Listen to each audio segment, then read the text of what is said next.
नमस्कार, आप देख रहे हैं ब्राइट न्यूज और नजर डालते हैं इस वक्त की खबर पर। हिमाचल प्रदेश के लोक निर्माण मंत्री विक्रमादित्य सिंह ने सोशल मीडिया पर अपने बयान को लेकर कोई पीछे हटने का इशारा नहीं किया। उन्होंने कहा कि बतौर मंत्री उनका प्राथमिक कर्तव्य प्रदेश के लोगों के अधिकारों की रक्षा करना है। उन्होंने स्पष्ट किया कि प्रदेश में काम करने वाले सभी अधिकारी संघीय ढांचे का हिस्सा हैं और बाहरी राज्यों से आए अधिकारियों का स्वागत है, लेकिन हिमाचल प्रदेश के संसाधनों और लोगों के अधिकारों की रक्षा उनकी जिम्मेदारी है। विक्रमादित्य सिंह ने आरोप लगाया कि कई अधिकारी बजट के गलत इस्तेमाल और बंदरबांट में लगे हुए हैं। उन्होंने यह भी कहा कि मंडी में आयोजित सरकारी कार्यक्रम के दौरान उप मुख्यमंत्री मुकेश अग्निहोत्री द्वारा अधिकारियों पर जो टिप्पणी की गई थी उसके तथ्य सही है।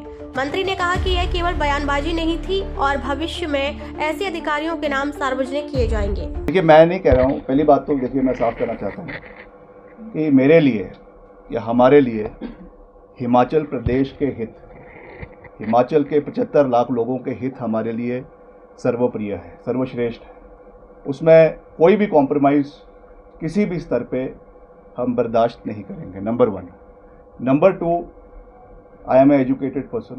I understand the nuances of center-state relations.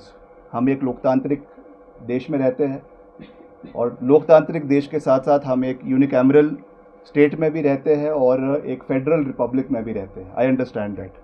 जहाँ पे केंद्र का अपना दायित्व है, प्रदेश का अपना दायित्व है और जो ऑल इंडिया सर्विसेज के अधिकारी हैं, चाहे वो IAS के हैं चाहे वो IPS के हैं, वो किसी भी राज्य से किसी भी काडर में जा सकते हैं। That also I understand.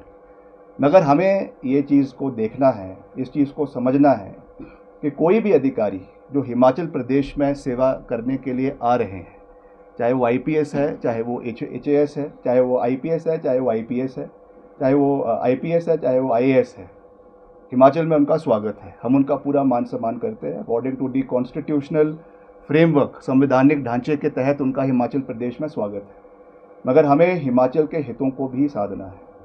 अगर हमें ऐसा लगता है, और मैं ये बात सोच समझ के कह रहा हूँ, उप मुख्यमंत्री ने अगर मंडी के रैली में, मंडी के जो है कार्यक्रम में, आधिकारिक कार्यक्रम में अगर उस बात को उठाया है तो किसी कारण की वजह से उठाया है, और मैं भी उस बात से सहमत भी हूँ और मैं इस बात को हाईएस्ट लेवल पर भी उठाने पे मुझे कोई संकोच नहीं है कि हिमाचल के हितों की रक्षा करना हमारा दायित्व है। जहाँ पर भी लगेगा कि इस तरीके की चीज़ों के साथ कोई कॉम्प्रोमाइज़ हो रहा है या हिमाचल के हितों के साथ की अनदेखी हो रही है at the cost of the interest of these officers from outside, तो उनको ये समझना पड़ेगा कि हिमाचल में रहे, हिमाचल के लोगों की सेवा करे, मगर यहाँ पे शासक बनने का प्रयास ना करें।